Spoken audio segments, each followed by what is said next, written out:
If you ask people living in Iran right now, they would have probably a very different perspective if it's just the way it was before the war started. The Ayatollah is still there. The regime is still there. The people are still being oppressed. I don't know what you're talking about. People now they just have $400 billion but more than what they had when did before. that become a consideration? I do wonder. I mean, you just brought up the Iranian people.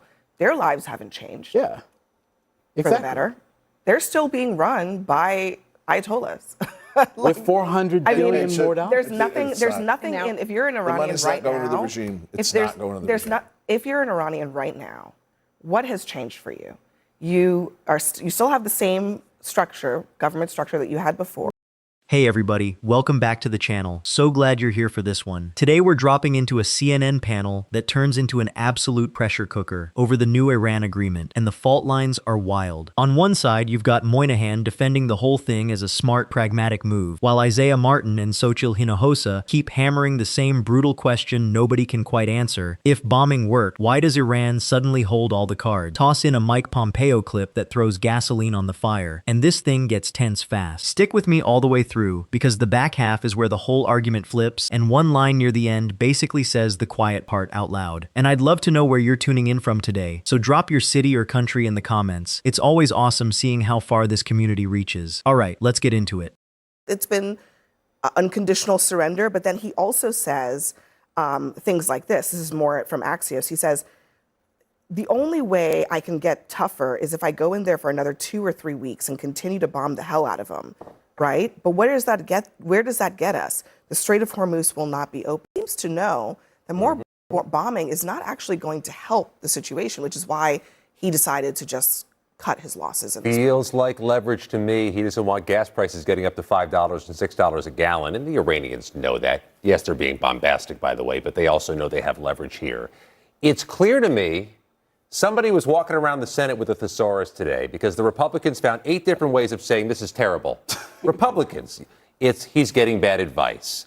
This is appeasement, a colossal failure, very concerning. These are his teammates in the party. And oh, by the way, the House Republicans aren't in town, or we'd be hearing from dozens of them expressing their concern. This is a political mess. And if he wants to turn the page on Iran, he has just glued the book open for at least 60 more days. Well, the problem is he also doesn't have any options, and he's running out of options here, and he knows that. And what is very unfortunate is that Iran holds all the cards at this point, and they understand that they have the president in America in a very vulnerable position right now. Something that was supposed to last a few weeks is now lasting months, could last. Now he's saying that he could potentially now bomb them again. So this 60-day potential deal or whatever, it has to be better, by the way, than the JCPOA, because if it is not, then I think that is a complete failure on Donald Trump's part. And Donald Trump has not shown us one bit that he has the leadership to actually produce something that is better. There is not one part of this process whatsoever from the beginning, whether he is claiming he obliterated the nuclear program, which he absolutely didn't. He has not been truthful to the American people at all. And every step of the way, it has been a failure. And this is going to be part of his legacy moving forward. Let me play Mike Pompeo, the former Trump Secretary of State and CIA Director. This is his assessment of the deal that Trump struck. There's also some things there that just don't make any sense to me. To somehow think that because they've written down on a piece of paper something they've promised for decades that they won't build a nuclear weapon, that's foolish at best. There's 3 M's, right? Mm-hmm. We now are going to say it's okay for them to have missiles. We're going to allow them to have money. The sanctions relief that we're about to provide them is going to give them billions of dollars, and they'll rebuild many of their programs. And so that's the second M. That's a mistake. And the third one is this idea that somehow there are Iranian moderates. There's no such thing. These are all radical Islamists. And so only time will tell how this agreement will play out. No one has been more emphatic about this idea that the Iranians have changed their ways than J.D. Vance, who is, I guess, supposed to be the chief negotiator here for the government. He has, in several interviews this week, really hammered home that he just believes that they've had a change of heart. They're ready to do things differently. They're ready to come to us and be a part of the global stage. And Mike Pompeo is pointing out that makes no sense. I mean, and that's what this whole deal is kind of predicated on. Yeah, the triumph of hope over experience. This right here is the moment the whole hawkish fantasy starts cracking, and you can feel it in the room, when the panel admits that even the guy who ordered the bombing knows more bombing gets us here tames. Nothing. That the strait stays closed, that gas creeps towards $6 a gallon. You are watching the entire pressure campaign collapse in real time. And here's what people don't realize. Backing off wasn't weakness. It was the only rational move left on the table, because the leverage had already flipped. And that's the part that blows my mind. Xochitl Hinojosa laid it out plain. Iran holds all the cards at this point, and they understand they have the president and America in a very vulnerable position. Sit with that. Months of threats, a bombing run, all the tough talk, and the outcome is the side that was supposed to be crushed, now setting the term. When your maximum pressure ends with you needing the deal more than they do, you didn't win anything. You handed them leverage and called it strength. Then watch the Republicans turn on their own guy. McFarlane pointed out these are his teammates in the party. This is a political mess. That is not the opposition talking. That is the home team openly panicking, and they'd be even louder if the House hadn't skipped town. When your own side is scrambling for 8 different ways to say colossal failure, the failure is real. And you have to understand the historical pattern here, because we have seen this movie before. Back in 2003, the same crowd promised a quick, clean war that would pay for itself and reshape the region overnight. 2 decades and trillions of dollars later, the region was more unstable, not less. The lesson every time is the same. Bombing your way to a durable outcome with a country this size just doesn't work. And pretending otherwise is how you get stuck. So when Moynihan floated the triumph of hope over experience as a knock against trusting Iran, I'd flip it right back. The real triumph of hope over experience is believing airstrikes were ever going to force a surrender. That's the fantasy that just fell apart on live TV. Look, I think this is fundamentally a very pragmatic deal given the political situation, and you highlighted some of the folks who were critical of it. All of those Republicans who are criticizing it, they either lost their primary, they either are not running for re-election, or they're running in deep Roger red, Wicker. or they are running in deep red states. Not Roger Wicker and not who, Ted Cruz. Ted Cruz is He's also not up for re-election this year. It doesn't. I mean, so what's my the matter? point? Okay. Like, my point, though, are the my people point, are the though, only is this people that like who does my count? point though. my point. We've eliminated a lot of people. Okay, you're not even talking about the House at this point. My point is that this is a pragmatic deal, and a lot of Republicans actually have been thrilled to see this as the outcome. But how is they it were alarmed? They were alarmed. Can I speak for like more than 2 seconds? I just want to know how it's pragmatic. They were alarmed heading into the midterms that there were some documents to suggest we would have $7 gas prices. So I think Republicans are glad to see that now gas prices are down below $4 a gallon on average nationally. We're going to see inflation come down. They are glad and relieved to see that Iran is going to be on the back burner and they can focus on domestic issues Lydia, how can and you say that they're going to be socialist candidates. And so, again, there's many Republicans who are glad to have some sort of relief valve because there was a concern. It's not going to be on the back burner. Okay, first of all, this MOU is lasting 60 days.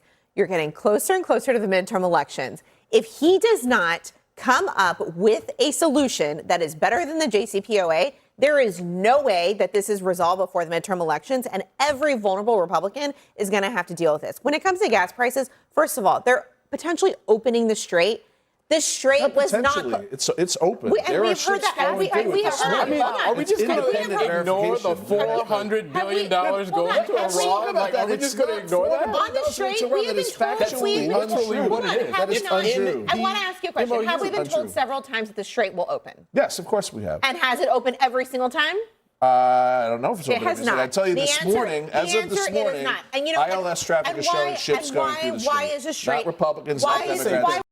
Now this is where it gets slippery, because watch how fast the story changes once the bombing didn't deliver. Moynihan calls it fundamentally a very pragmatic deal. Pragmatic. That's a fascinating word to reach for, because just days earlier, this same posture was being sold as unconditional surrender. You don't get to threaten to bomb the hell out of a country for weeks, and then, when you quietly back down, rebrand the retreat as pragmatism. That's not strategy. That's a press release written after the fact. And here's what actually gives the game away. Moynihan admits gas prices are down below $4 a gallon, and inflation is coming down, and frames that as the win. But think about what that quietly concedes. The whole reason to de-escalate was the wallet, the pump, the fear of $7 gas, which means the leverage was never really ours. Iran, sitting near the Strait of Hormuz, able to choke a huge slice of the world's oil, was always the stronger hand. Backing off wasn't generosity, it was necessity. Then Isaiah Martin drops the line that should keep every strategist up at night. He said there is no way this is resolved before the midterm elections, and every vulnerable politician is going to have to deal with this. A 60-day clock that runs straight into election season, with no better outcome guaranteed. You didn't turn the page, you glued the book open. And Xochitl Hinojosa closes the trap perfectly. She asks, have we been told several times the strait will open, and has it opened every single time? That is the entire credibility problem in one question. When the promises keep getting made, and reality keeps not matching, you stop believing the promises. And that's the part people miss. Iran didn't have to win a battle, they just had to make the threats look empty, and the threats did that all on their own. Why was the strait closed? Why was the strait closed? Why was the strait closed? Why was the strait closed? Because the Iranians closed it. Because Donald Trump caused it to be closed. So at the end of the day, we are now at an MOU that is putting us back to where we were at the beginning of this thing, which means the United States hasn't gotten us anything. I think if you ask people living in Iran right now, they would have probably a very different perspective if it's just the way it was before the war started. The Ayatollah is still there. The regime is still there. The people are still being oppressed. I don't know what you're talking about. People now they just have $400 billion more than what they had when did before. that become a consideration? I do wonder. I mean, you just brought up the Iranian people. Their lives haven't changed. Yeah. For the better. They're still being run by Ayatollahs. With $400 billion more dollars. There's nothing in, if you're an Iranian right now. It's not going to the regime. It's not going to the regime. If you're an Iranian right now, what has changed for you? You still have the same structure, government structure that you had before.